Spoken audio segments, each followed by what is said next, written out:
I'm Dan Kurtz-Phelan, and this is the Foreign Affairs Interview. If China were to get a bit more powerful AI, it might be even a stabilizing thing. If you think about nuclear history again for a second, the only time when the atom bombs were dropped was when the US had an atomic monopoly. The moment when other countries had it, the cost of risking the use was very high and nobody used it. The breakneck pace of AI progress and the intensity of the competition for AI supremacy has left US policymakers in a difficult position. They must encourage the innovation needed to ensure advantage over China and to power economic growth. They must protect against a national security catastrophe, and they must assuage the concerns of an anxious and skeptical public. Sebastian Mallaby calls this the AI trilemma in his most recent essay for Foreign Affairs.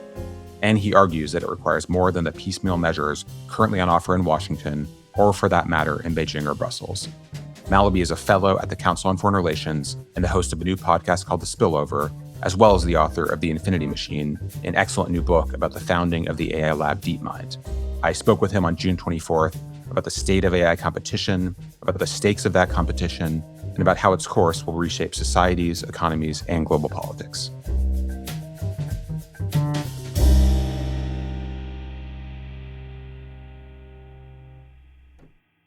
Sebastian, great to have you on the podcast. Yeah, great to be with you, Dan. I want to start with what may sound like and may in fact be a simple-minded question about AI and geopolitics. What are we talking about when we talk about AI competition?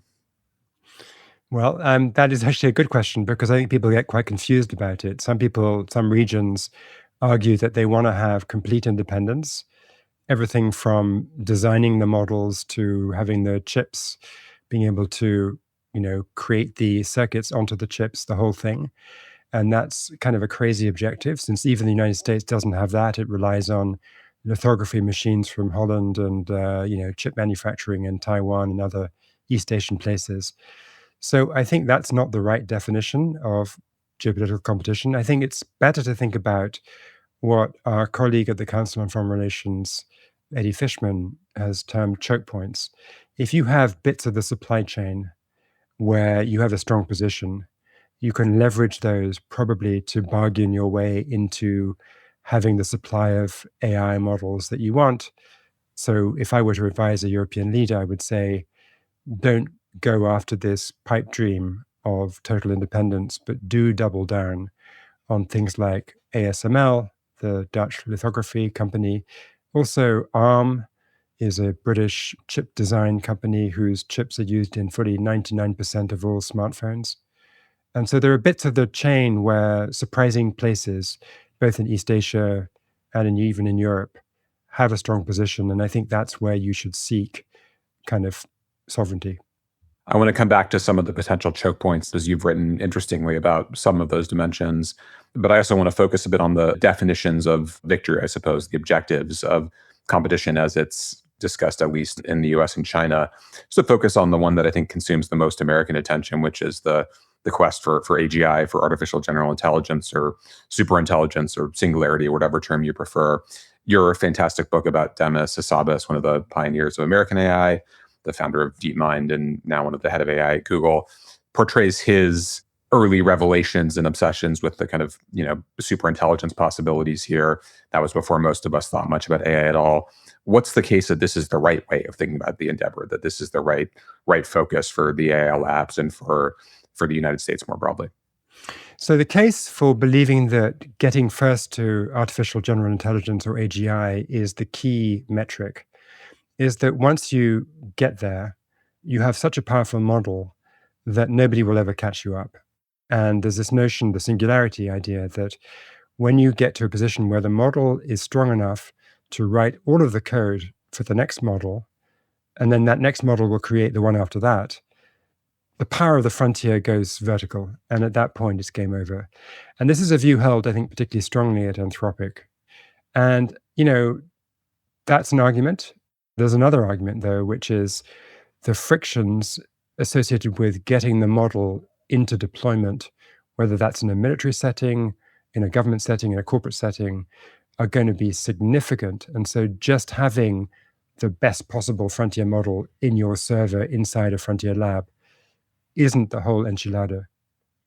In a recent FA piece that you published with your colleague Sebastian Mallaby, you, I think, were even more skeptical than you were in that answer about superintelligence or AGI being the right goal. Is that fair to say? Yeah, I mean, maybe I put it more strongly, and I called it the singularity delusion, and I suppose I was being tactful just now. But yes, I mean, I come down on the side fairly strongly that when people say, look, these frontier models are going to be so intelligent that they will design their own way of helping you in your application, in your company, in your military, and so forth. I just don't believe that. I don't think that human friction and human kind of uncertainty about deploying the models without some sort of safety and supervision and caution, I don't believe that's going to happen. I think there's going to be enormous internal politics inside any adopting institution as to how you adopt it. Do you have to tell if it's a corporate, do you have to get your customers to formally sign off on the idea that you're going to be using some of their data and it'll be fed into an AI, and who's liable if that goes wrong, and all these human real life questions are going to slow adoption down, create frictions. And by the way, you need to build the compute to deploy the frontier model across your economy. You need data centers, you need power to fuel those data centers. You can't wish all that away. So in my own view, just getting to the frontier first is not the way you win the race. I was also fascinated in your book to read about Demis's early thinking about AI and the discussions he was having with other early movers. And from the very beginning, they offered these kind of ostentatious warnings about the threat from these technologies, whether to societal stability or even human existence, and yet still wanted to move forward as quickly as possible. You can understand, you still hear this from some of the CEOs of the top AI labs now. You can understand their financial motives at this point, given the billions or trillions at stake. But that was true even 15 years ago, 20 years ago, when the money was not quite as clear. How do you make sense of that tension? I mean, I'm sure you talked about this with Demis quite a bit. How do you understand that tension, and how do you understand their commitment to moving forward given those concerns? I think at the beginning of the race, it was understandable because there were various theories kicking around about how you were going to make it safe. And also, it wasn't yet dangerous. And so progress didn't seem to be so threatening. One of the early ideas was that, there would be a single lab that birthed this technology on behalf of all humanity. And therefore, because there was no competition, you could go really slowly, be very cautious before each release, really double test it, triple test it before you let it out into the world. And therefore, you could make it safe. Now, the way it's transpired, I think this was predictable, but the way it's transpired is you have multiple labs racing each other in multiple countries. And so there's the opposite of the singleton scenario. There is, competition. And so now no one lab, by imposing safety on itself, can really change the outcome for humanity, because Google could just pull out of the race entirely tomorrow, close on everything, saying it's all too dangerous, and we still get lots of AI progress the day after that. So I think now they're kind of trapped, and so they continue not because they believe they have a theory of how to make it safe. They see no upside to making it safe, right? They think it's beyond their pay grade, and it is, right? If there's a race, the only entity that can impose a slowdown on all the races is a government entity, and it probably needs to be basically two governments, because there are two countries with powerful AI ecosystems, which are US number one, China number two, and they would both need to agree together in order to get a slowdown. This is an aside that is not especially on topic for a foreign affairs podcast, but it was striking in reading your work here and then listening to discussions more broadly, how fundamentally this whole project has been shaped by science fiction and video games. So many of these figures seem to think of themselves as characters out of the sci-fi novels they read as children, whether Ender's Game or Isaac Asimov or anything else. And, in some cases, have gotten kind of key insights from them. The idea of the singularity that you mentioned came from a sci-fi writer. Of course, a lot of the chips that are so important now were originally for video games. It's just kind of a striking fact that this is not a reality shaped by, the Bible or Confucius or the Mahabharata or something like that, but really is about science fiction, which is a different paradigm for those of us in this conversation. So if you go back to 2010, which is the year when DeepMind was founded by Demis Hassabis, AI couldn't do anything at that point. It couldn't recognize the photograph of a cat. And so to just imagine a future with superintelligence was a wild idea, and you were pulling inspiration from all over the place. I mean, Demis did a PhD in neuroscience to understand how human intelligence functions, so that it was existence proof for that you could even contemplate artificial intelligence. And equally, science fiction was a useful prop to the imagination when you were trying to create something which was kind of so over the horizon, you were willing to take inspiration from wherever it came. We'll just get back to the geopolitical dimension here and away from sci-fi. You talked about the contending theories of what our objectives should be. There's the AGI theory that dominates in a lot of the American labs, and then the focus that's more prevalent in China on both open source models that are cheaper and maybe not as advanced, but easier to deploy, and diffusing them throughout the economy and military more effectively. You seem to be partial to the Chinese theory. What's the case for it, and why do you think that hasn't gotten greater traction within the American debate thus far? Yeah, I mean, I went to China in March because my book was published there before it was published anywhere else. The Chinese are always quick at everything. And I was taken around 4 cities and met with lots of AI people, both inside tech companies and in academia. And one of the things that struck me was that they talk about safety more than people in Washington sometimes assume. But the other thing was they are very focused on applications. You read this as well, it's pretty well known. But you go see a company like Huawei, which is behind the frontier, but it is impressively self-sufficient. So it's making the chips, it's designing the model, it runs the cloud service, and it is applying all that stuff to specific industry applications. So, for example, the bullet train that runs between Shanghai and Beijing every day, when it's gone back and forth, whatever, 2 times or something, it needs to be serviced. And so normally you would have had mechanics, human mechanics, crawling underneath the train to make sure everything's fine. Now you just put AI cameras underneath there, and there's some robot that can fix the system. You think about, I went to see a company called Hikvision, which does sensors and cameras. And by the way, Huawei and Hikvision both under US sanctions. So you have this strange out-of-body experience of visiting this company, which kind of presents like a cool American tech company, and you're being told, okay, we can walk through this way because the creche for the toddlers of the employees is now closed at 6 p.m. At 5 p.m., we wouldn't go through the atrium because there'd be all these kids running around. It would be kind of chaos, but we can do it now. You think, well, they're looking after their employees. It kind of a nice feel at the same time. Oh, this is the enemy of the US, under sanctions. Anyway, so there's this sort of double take you do all the time. But, an application to the point of your question that they have, which I kind of like the idea of, is that there's an internal market for water pollution reduction in China, where the downstream city can pay the upstream city to make sure the water is clean. And the reason this market can exist is that the sensor technology, which is an AI-empowered thing, can just be pointed at the water, and you can tell immediately the pollution count. And so the downstream city can monitor whether the pollution has been reduced by the upstream city, and then you can get a tradable, a market in this pollution reduction. As you look at both the US and Chinese sides of this and consider the safety risks that have started to become front of mind, whether it's cyber or some of the more outlandish ones that come up in the sci-fi scenarios, it's been a struggle for either governments or private actors to find a really useful formula for regulation. You recount an episode in the book when Ben Buchanan, who was working as the kind of White House AI lead, has written for Foreign Affairs since leaving government, trying to get some of the AI labs on board with the Biden AI safety agenda. That approach, that more kind of consultative approach, hasn't worked. At the same time, you have seen kind of aggressive, blunt action by the Trump administration when Anthropic released a model that it found too dangerous. How do you kind of see the balance between government, between public and private, between government and the companies when it comes to safety? And do you see a kind of viable formula, an effective formula that's starting to emerge here? Yeah, I actually don't think it's that complicated to imagine a viable formula for AI regulation. So basically, we have the Federal Aviation Authority, which the job is, we don't want planes flying out, flying around and falling out of the sky and killing people. We have the Food and Drug Administration, which tests pharmaceuticals before they're released to the public.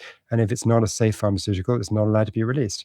And it seems to me perfectly straightforward to say, look, AI is comparably dangerous, more dangerous probably.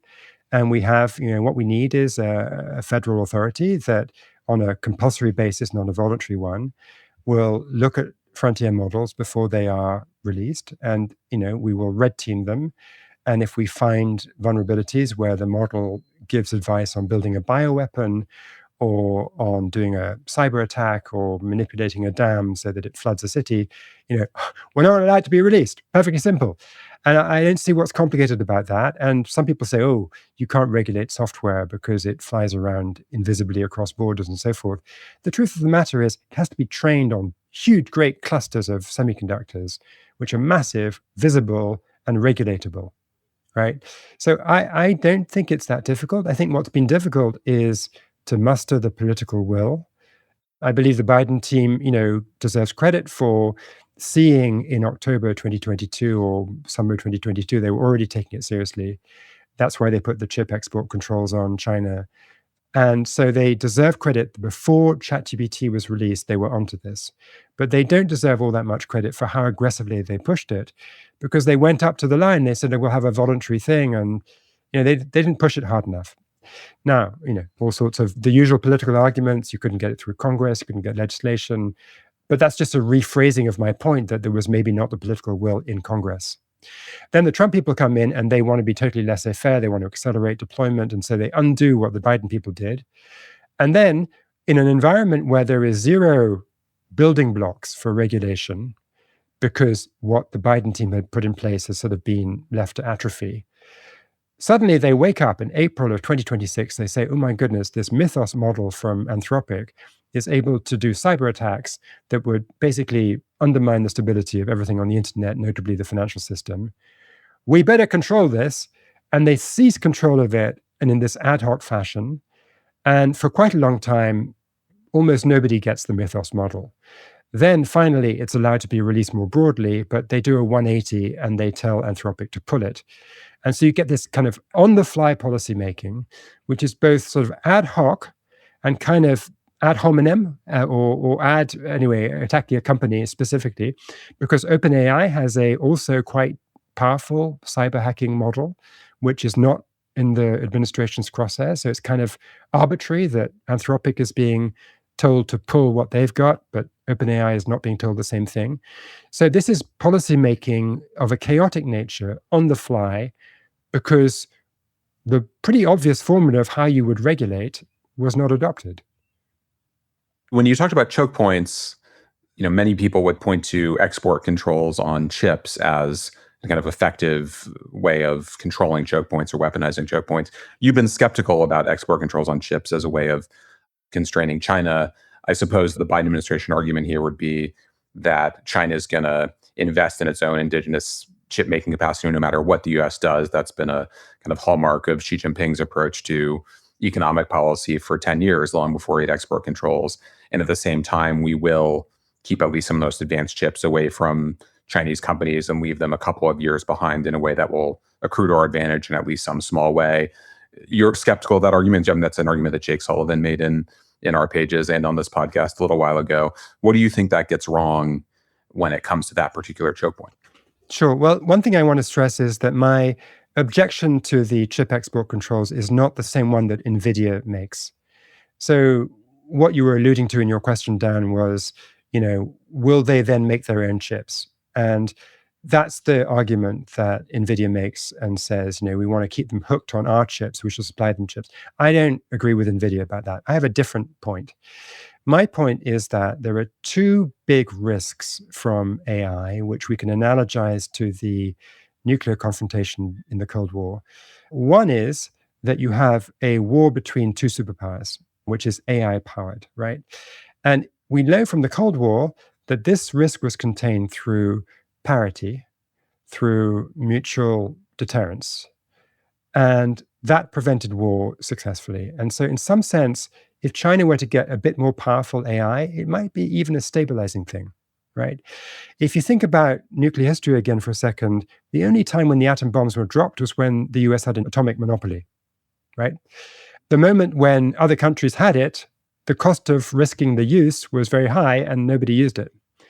So I think that that's one type of problem, the superpower clash problem. But there's another problem, which is that other actors, criminals, terrorists, rogue states, rogues in general, get hold of the technology and they do bad stuff. Now, how do you manage that? So in the Cold War, the answer was, We have the creation of the International Atomic Energy Agency in an agreement in 1956. And then you have the Non-Proliferation Treaty agreed in 1968. And this basically says to the non-superpower actors, if you want civilian nuclear technology, that's okay, but you have to submit to IAEA inspections, and you're not allowed to use it for weapons, and we're going to have this non-proliferation regime. And I think it's obvious and urgent that we acknowledge that this is a very high priority for AI. Why? Because already we have Mythos, a model that can render all of the internet unstable and basically bring down modern capitalism if it were let out into the wild. We also know, second, that the Chinese are only 8 months behind the frontier in the US. And even if you take the view that that frontier is going to expand, and we have colleagues here at the Council on Foreign Relations who make that argument, and I respect those people. But let's say it's 12 months or even 15 months, right? It still means that pretty soon China will get a Mythos-level AI, and on current form, it will release that as an open-weight model, meaning that anybody can use it with no safeguards whatever. Every criminal organization in the world will get it. That is an extremely bad outcome. And we need to be more frightened of that than I see evidence that the Trump administration, they don't think about this. I mean, I've sat in rooms with these people, and they will give you a whole story about how we have to stay ahead of China. They're addressing that superpower balance question. They are totally missing the proliferation question. They have zero to say on it. This is the problem. And so my point about the chip export controls is not so much that I'm against them per se. I'm very happy for American power to be higher than Chinese power. I'm just saying I'm less focused on having America be ahead of China than I am on this proliferation risk. And if we had to trade off a little bit of chip export throttling on the Chinese in order to get China to agree to a joint agreement on preventing proliferation, I would be in favor of that trade-off. How do you see the path to getting such an agreement, especially in the wake of a reasonably promising discussion on AI as we understand it in the Trump-Xi meetings in May? There does seem to be some interest on both sides here to start having those discussions. What would a path to actually getting there look like? Well, I think one part of the path is for the United States to put behind it what is the common narrative about China and the ability to talk to them about difficult things. I mean, the standard view, I think, from Jake Sullivan, from people who worked there in the Biden team before, is, look, you talk to the Chinese and they cheat. And they say they'll do one thing, but they don't do it. It's impossible to do a deal with them. They don't care about safety. They don't have the muscle memory of Oppenheimer or the Cuban Missile Crisis. They're not wired to think of technology as something which is threatening. To the contrary, they think of technology, because of their own history, as being the thing which got them out of poverty, the last 25, 30 years of Chinese economic miracle. That's a great thing. And so tech was part of that, and they loved tech. Disaster, catastrophe for them comes from political sources, like the Cultural Revolution, the famine, and all that. So that's the sort of story about, you just can't speak to the Chinese. And I think that in my really interesting, fun debates with very smart people that I respect, where I'm in the minority and I say, we need to talk to China more, and people say, you don't understand, Sebastian, you haven't been in government. You can't talk to them. We tried it, and they don't send senior people, and it's just really difficult. And I'm like, sure, it's difficult. But the alternative to talking to them is, by the way, Mythos goes to every criminal organization in the world. So that's not good. So we need to try. And remember that Khrushchev was not an easy guy to talk to. He was the person who put missiles in Cuba and banged his shoe on the table at the UN and said, we will bury you. Not an easy guy to talk to. And yet in that rough period, the US constructed the non-proliferation regime. So we need to go back to the table and talk to these people in a more serious way. And don't just walk out after a few meetings because they didn't send the senior people, or because they're demanding that chip export controls, to go back to my earlier point, should be part of the discussion. I think we should be willing to trade off a bit there. The reality is that both in the US and in China, there are accelerationists and there are safety-aware people, and it's bad to caricature either side, right? So we shouldn't look at China and say, the Communist Party never wants to talk about safety. I went there and they do talk about safety. And maybe I'm talking to the wrong people. Maybe I'm talking to the more liberal, academic, tech company people. I'm not claiming to be a China expert after being there for 8 days. What I'm saying is there is a conversation, at least in China. And so just like we have a conversation in America, There are people who don't care about safety in America. There are others who do. And so I just think the mentality and the sense of urgency around the need to engage on this needs to be multiplied by several times. And although there were some, favorable readouts from that Xi-Trump summit on AI, as recently as the past week, I've sat in a room with a senior Trump administration official and got the sense that there is zero thinking, zero aperture for not even any understanding of this proliferation problem, which is coming down the pike very quickly. Do you imagine that we need, or that it will take, a Cuban Missile Crisis type event in order to motivate really serious action and thinking on this question? I suppose in this case would not be a US-China confrontation, but a rogue actor doing something that scares both of us into getting serious about the problem. Yeah, obviously this is the whole thing. I think the logic of my position that we need non-proliferation on AI is frankly so incontrovertible that we'll get it in the end. The question is, do we need a really bad thing to happen first? And who knows? I could tell a story like, there's a scenario where, in 12 months' time, China announces it has a Mythos level model. And let's say DeepSeek, the lab, has got it. But the Chinese government is telling DeepSeek to hang on a minute. It wants to check it. And, somehow the US knows this.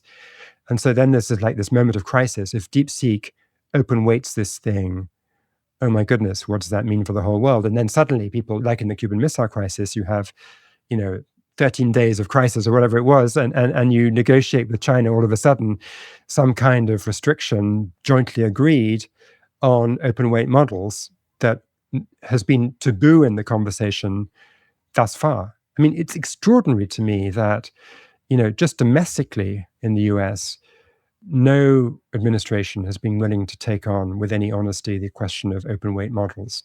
An open weight nuclear weapon is obviously a very bad idea. And indeed, this was said to me, pretty much that quote, by an industrial leader who does AI in China. It's obviously bad, right? Why does nobody want to attack open weight? Because there are big commercial interests. Meta builds open weight models. Nobody wants to stop. China's doing it anyway, all the usual reasons. But obviously, when this stuff is Mythos level, we're going to want to stop that. And the risk of open weight, just to make sure that for anyone like me who is not especially technical on this, understands that it's easy to re-engineer it in a way that will make it extremely powerful for uses that were not intended by its makers. That's the risk?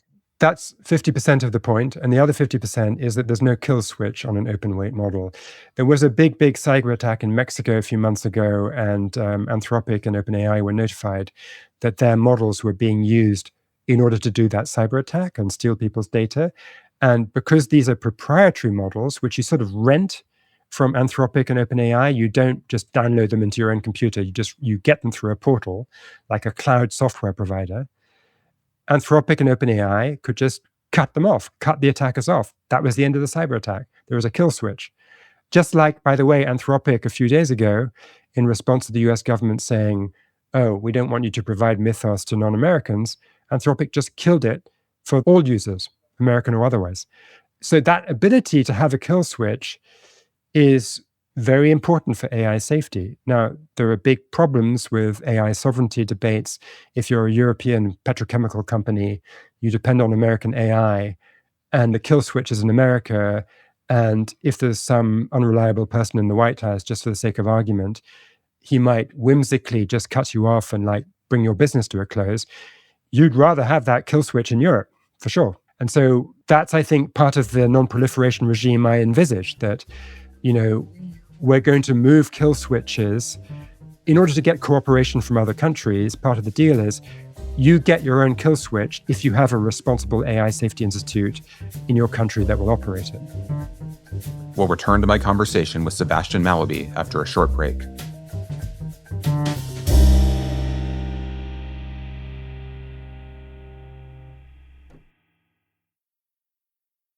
I am struck in listening to this conversation just how dominant the two big powers are. Europe has some advantages, as you mentioned at the start of our conversation, but it's struggled to create really frontier labs. Developing countries have little hope just given the amount of money and energy resources and everything else that have to go into truly path-breaking AI.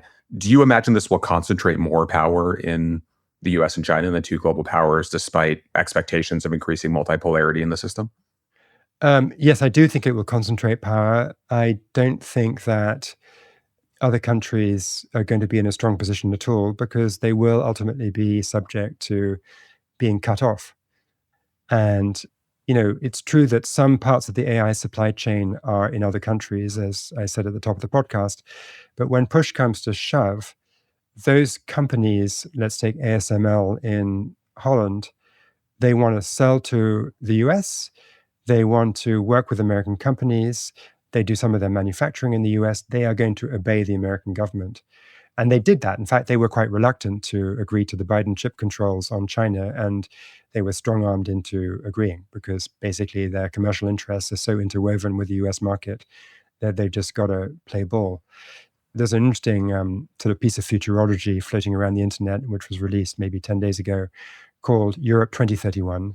And it's a prediction between 2026 and 2031, what's going to happen in the geopolitics of AI. And one of the scenarios that it suggests in the future, which is plausible to me, is that actually the US, because it dominates chip clusters, can say to Europe, well, sorry, we're rationing how much AI you can have. And we need it for ourselves. There's a bit of a shortage of chips, you understand. It's kind of like during COVID.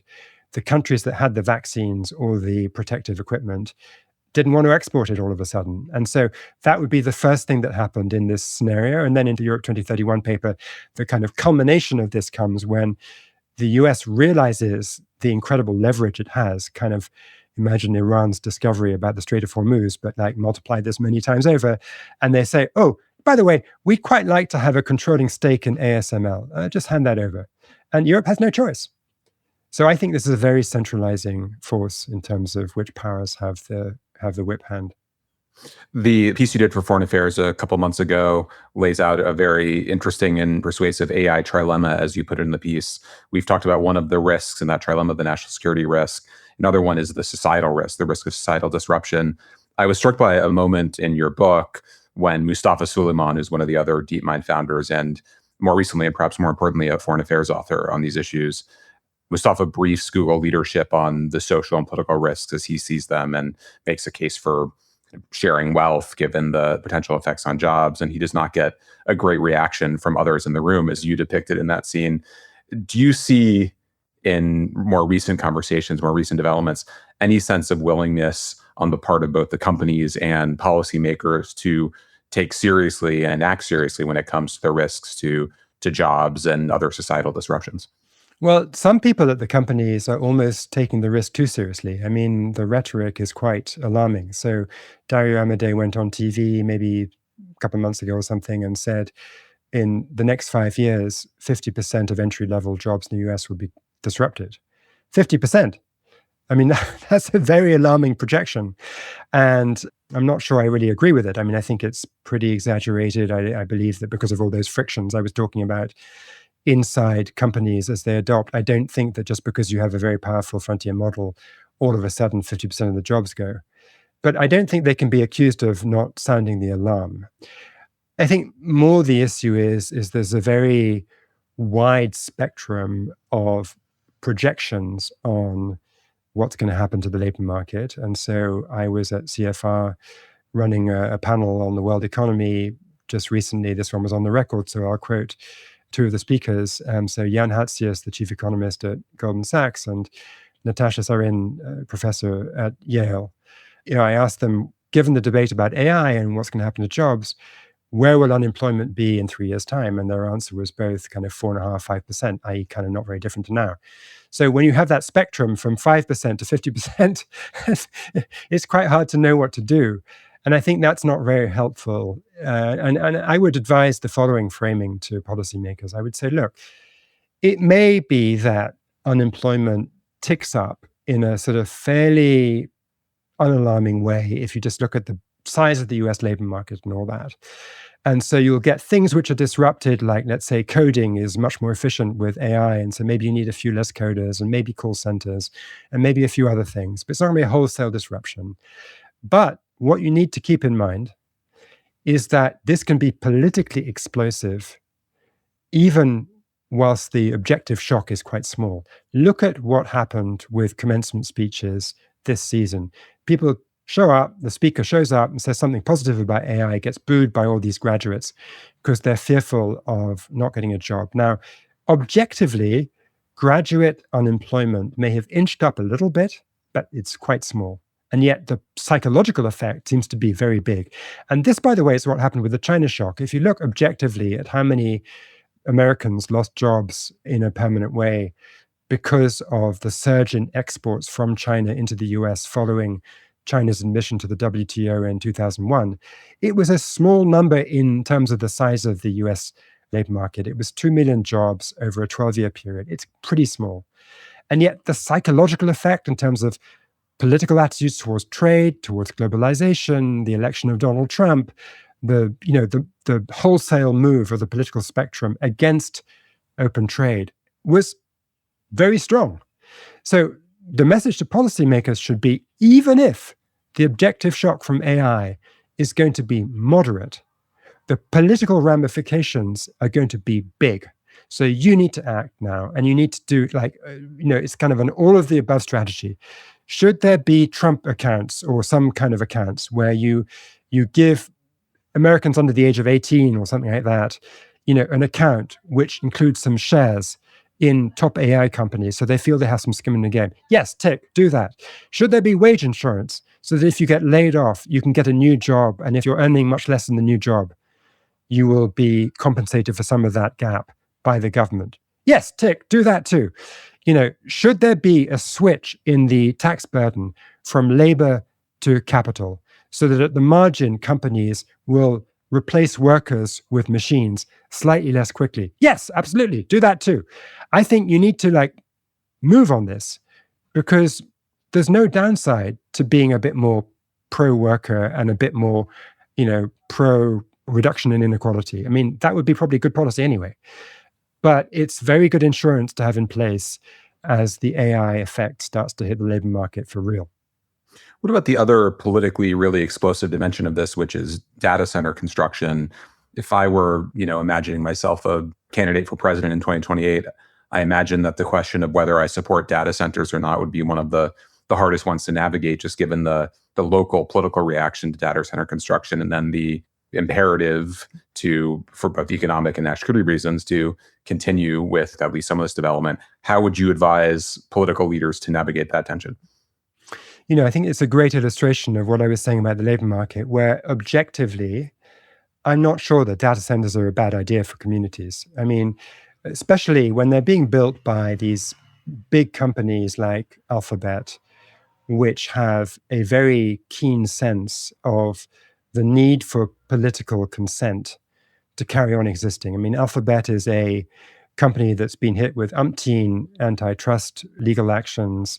It understands that it's walking on thin ice in terms of societal consensus for what it does. And so when those guys build data centers, they are very careful. They go in and they say, okay, we are going to, put more money into your local government services. You need a new clinic, you need a new school, we're going to help with that. We're going to guarantee that electricity prices do not go up because we're going to build extra generation, which is going to more than compensate for the electricity need that is created by our data center. They are very responsible and careful about how they roll this stuff out. But who knows that? How many voters understand this? Very small share. You see it in the polling. They hate data centers, not for a good reason, but they hate them. So how does a politician navigate that? This is like the old thing about, Bill Clinton in the 92 campaign going to New Hampshire and telling people that, yes, trade may take away your job. And, I feel your pain. But at the same time, trade will create other jobs. And we have to kind of believe that, you can't just stop progress and freeze it. And that's not how we're going to solve this stuff. We're going to create a safety net for those who feel the real pain, but we're not going to stop the technology. You need that kind of political approach, but it's not easy. And Clinton was in a small minority in being able to put it off.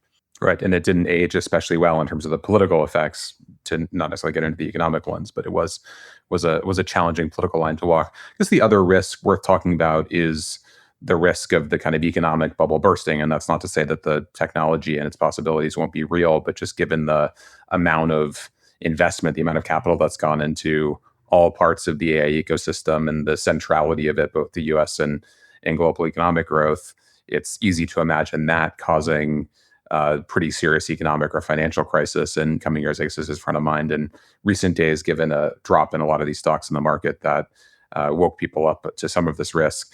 If the bubble bursts, why will that happen? Where's your level of anxiety here, and what are the causes we should be looking for?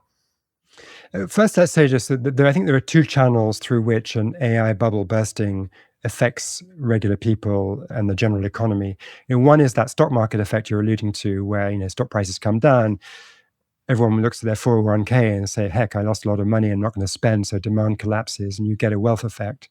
But the other thing is simply that the direct result of enormous capex on data centers, capital expenditure on data centers, by the big AI builders is accounting for sort of at least half of the growth in the economy, right? The economy is not doing that great because there's been all this trade uncertainty, a lot of political uncertainty, a whole bunch of problems in the real economy. But growth numbers have been rescued by the data center build out.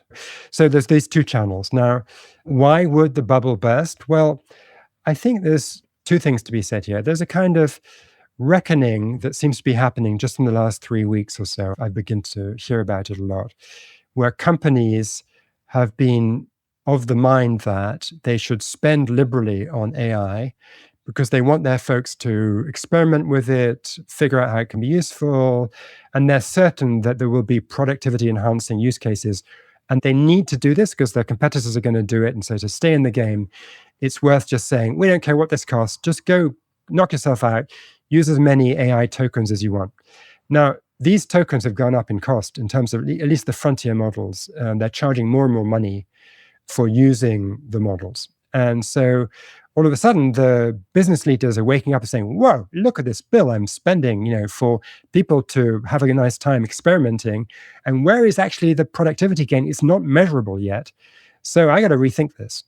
And so they're not necessarily canceling the whole AI rollout. They're just being smarter about it. And they're doing, for example, they're inserting a layer whereby if the employee asks a simple question, that simple question is routed to a cheap AI.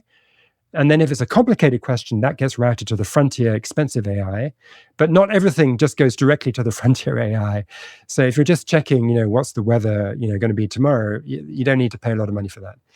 And so if sort of AI usage falls a lot because of this rationalization of corporate AI spending, maybe the theory would go that feeds through into less demand for data centers, less building of data centers, and less revenues for semiconductor makers, and you get a correction up and down the stack.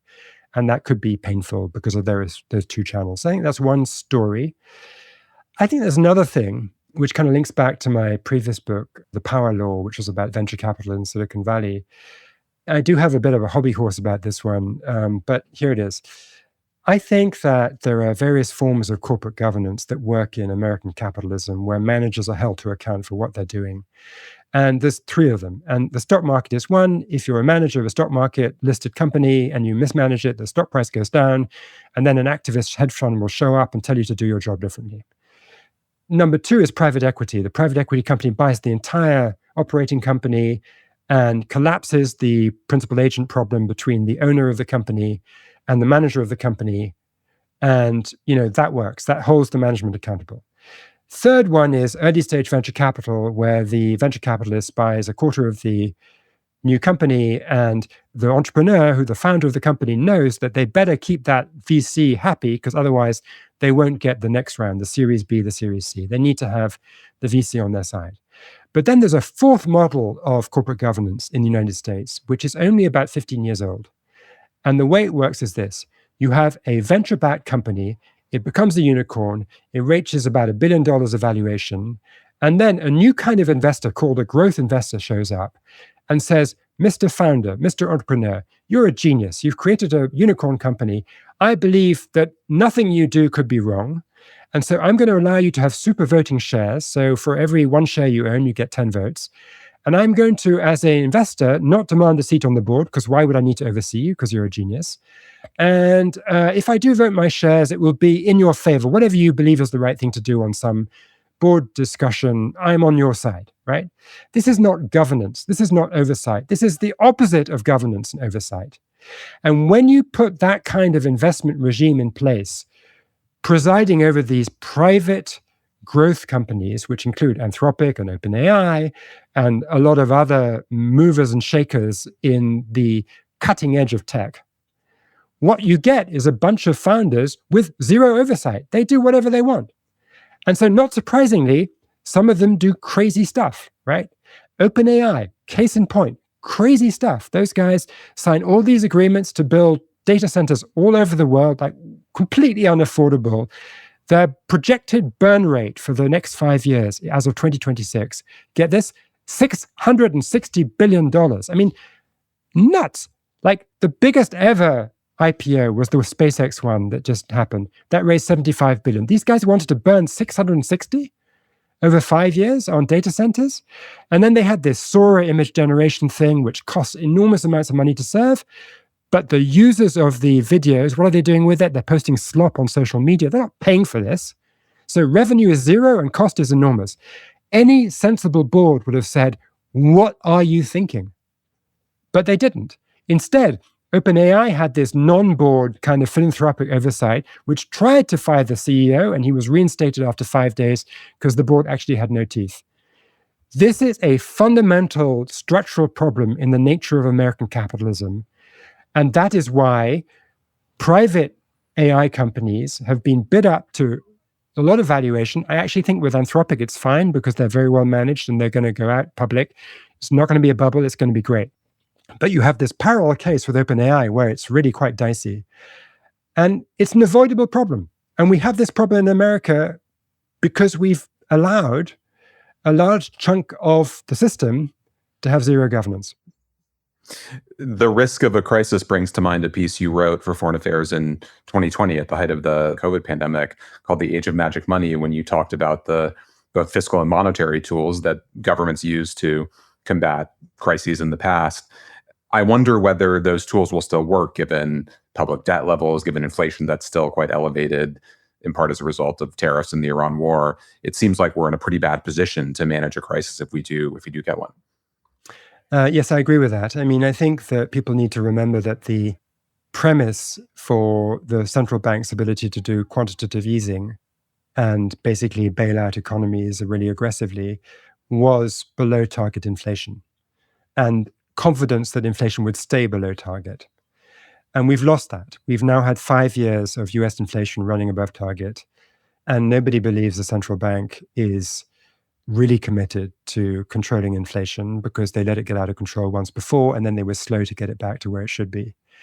Now, Kevin Warsh, the new Fed chairman, used his first press conference just recently to state as forcefully as he possibly could that we are absolutely committed to getting inflation back to target. But, he's got the same committee that presided over not getting it back to target.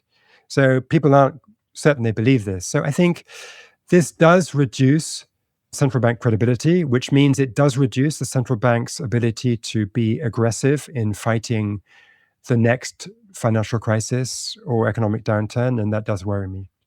Are you worried about central bank independence given everything that Trump has said about the Fed and the way he attacked Jerome Powell and some of the things that Warsh said when he was trying to get the job do not suggest he will be quite as tough as Powell was? Clearly, the bad news is that whereas all presidents until Trump had respected the Fed and respected its independence and understood that the independence of the Fed was actually in their own interest, Trump has broken that norm completely. And so that's bad for central bank independence. The good news, on the other hand, is that Jerome Powell fought back extremely effectively, immediately, did a press conference at the moment of the maximum attack and organized, it wasn't a press conference, but he put a video statement online immediately, rebutting the Trump administration's attack and, in pretty clearly aggressive language. And then I think he put a coalition of other central bankers in other countries together to kind of support him. And he won that face down.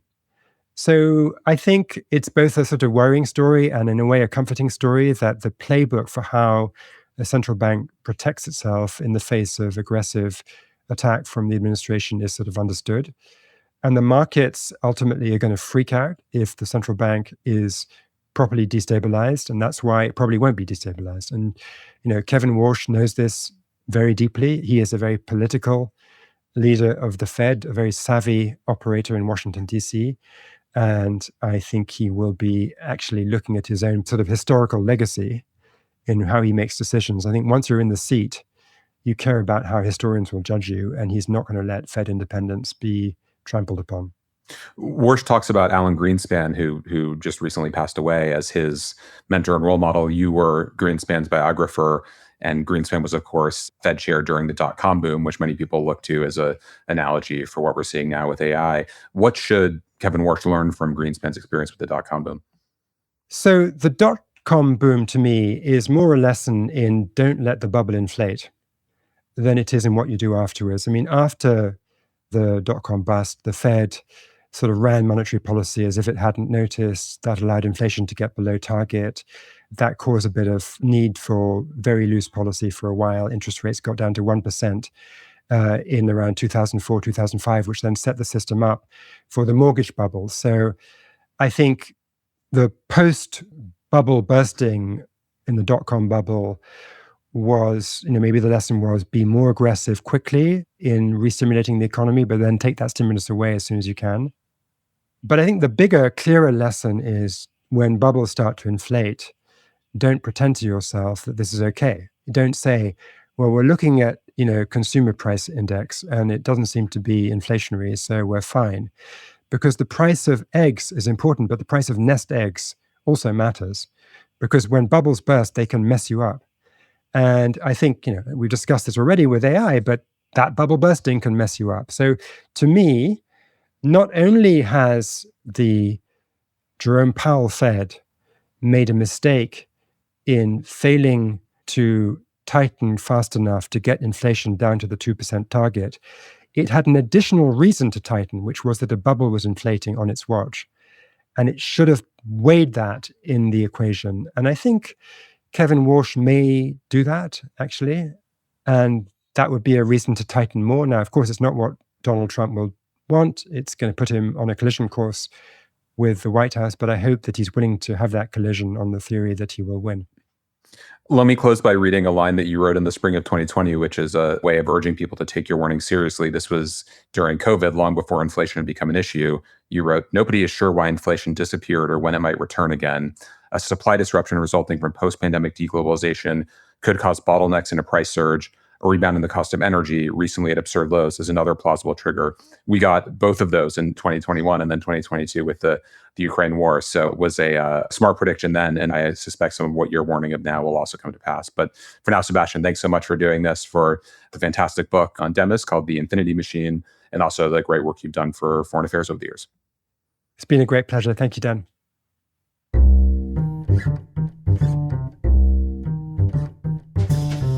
Thank you for listening. You can find the articles that we discussed on today's show at foreignaffairs.com. This episode of the Foreign Affairs Interview was produced by Ben Metzner and Kanish Tharoor. Our audio engineer is Christopher Cook. Original music is by Robin Hilton. Special thanks as well to Arena Hogan. Make sure you subscribe to the show wherever you listen to podcasts, and if you like what you heard, please take a minute to rate and review it. We release a new show every Thursday. Thanks again for tuning in.